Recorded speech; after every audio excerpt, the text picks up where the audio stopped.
Scrolling through social media platforms in America today, you will easily come across an extreme exhaustion encompassing an entire generation.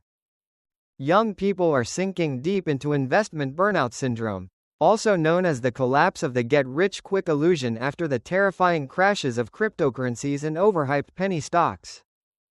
They played a risky game hoping to change their lives overnight, and now they have to pay the price with emptiness in their accounts and mental breakdowns.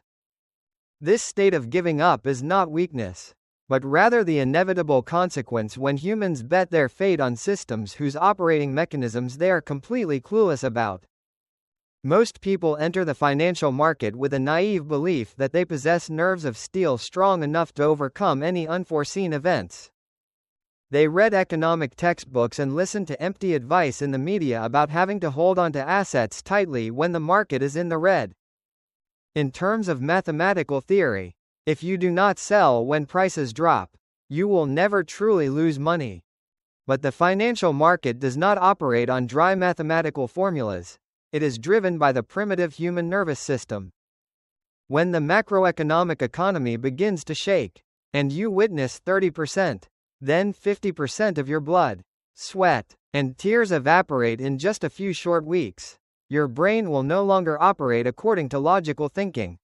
At this point, the amygdala in the brain will be fiercely activated, secreting a massive amount of the stress hormone cortisol, creating a physiological response identical to when you are being chased by a wild beast deep in the forest. Panic is no longer a psychological state, it becomes a physical pain.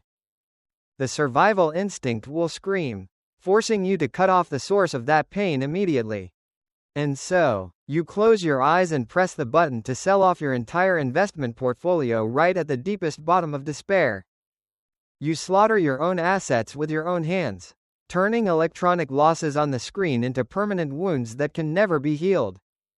Millions of amateur investors have been crushed by the machine following exactly such a cruel psychological script, repeated over countless recession cycles. Yet, amidst those bloody battlefields, there always exists a minority of survivors, those who do not flinch at the collapse of the world around them. Their stillness does not stem from them being enlightened Zen masters or emotionless machines. That calmness stems from the fact that they wisely chose to take shelter inside a black steel submarine, instead of sitting on a fragile roller coaster. The submarine here is precisely an asset portfolio built on the core principle of survival, which is the immutability of human biological needs. Capitalism might experience fits of rage striking down the housing market, wiping out tech companies, and blowing away trillions of dollars in market capitalization. But capitalism can never change the biological reality of our species. Look at this cold truth. When news of bank bankruptcies floods the front pages, and millions of people are pushed onto the streets with layoff notices in their hands, they might immediately cancel their luxury trip to Europe. They might stop upgrading to the newest generation smartphone, or give up the intention of buying an expensive car. Those are elastic demands, things that can easily be trimmed when cash flow dries up. But even if the sky falls tomorrow, humans will still wake up and have to brush their teeth. They still have to use soap to bathe, still have to buy canned food to fill their stomachs, and still have to use toilet paper. The corporations manufacturing these essential consumer goods do not sell flashy dreams, they sell the sustenance for a minimum standard of living. Their demand curve is a vertical line, emotionless and ruthless in the face of any fluctuations in interest rates or inflation. The second survival mechanism of the economy lies in the monopolistic infrastructures that civilization cannot be separated from. If you are dissatisfied with a fashion brand, you can easily boycott them and switch to shopping at another brand. But you absolutely do not have the right to boycott the power grid that is lighting up your house. You cannot bargain with the clean water pipes supplying life to your family every day. These public utility companies operate like true lords in the feudal era.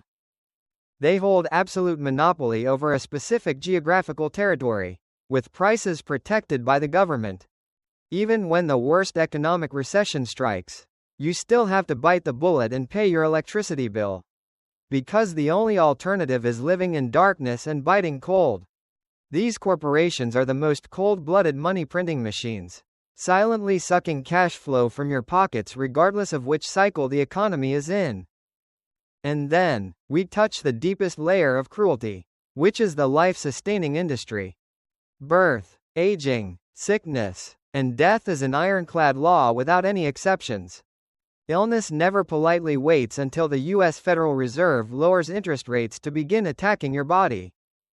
When someone is diagnosed with diabetes, they cannot look at a plunging stock market chart and decide to stop injecting insulin to save money. A cancer patient cannot postpone life or death chemotherapy sessions just because they just lost a portion of their pension. Medical needs are an absolute mandatory imperative. Giant pharmaceutical corporations, equipped with inviolable patent shields, hold the power to dictate the lives of millions of people. They do business based on humanity's yearning to exist, a yearning that never knows the concepts of recession or crisis. By deeply rooting themselves in these undeniable needs, essential corporations continue to generate massive cash flows regardless of the outside world collapsing. That cash flow is converted into regular dividends, flowing straight into the pockets of defensive investors. This is the life-sustaining blood, the ultimate psychological weapon. When you see your assets decrease in value, but every quarter you still receive actual cash flowing into your bank account, your panic will be instantly extinguished. You realize that the system is still operating, companies are still selling goods, and you are not being pushed into a dead end. The ability to survive an economic winter does not depend on whether you have an iron wool or not. It depends on whether you have designed for yourself an income-generating machine even during a storm, to prevent yourself from committing financial suicide. Now, let me tell you about the fate of those who arrogantly ignored these natural laws. Let us turn back time, returning to October of 2008. In the bustling port city of Seattle, there was a man named David. At the age of 55, David was a talented software engineer who had dedicated over 30 years of his life to tech corporations. He absolutely believed in the growth investing philosophy, betting his entire retirement assets on flashy tech companies and complex financial corporations, with the belief that innovation would bring endless wealth. David did everything right according to the crowd's advice, closely following all the trendiest market trends. And then, the tsunami of the global financial crisis struck. On a cold autumn morning, David tremblingly opened the letter notifying him of his retirement account. In less than 10 months, the massive fortune he had meticulously saved for 3 decades had evaporated by over 50%. Hundreds of thousands of dollars, exchanged for sweat, tears, sleepless nights, and missed family vacations, completely vanished into thin air. David slumped over the dining table, staring blankly out at the white sheet of rain outside the window. His retirement dream had been officially terminated.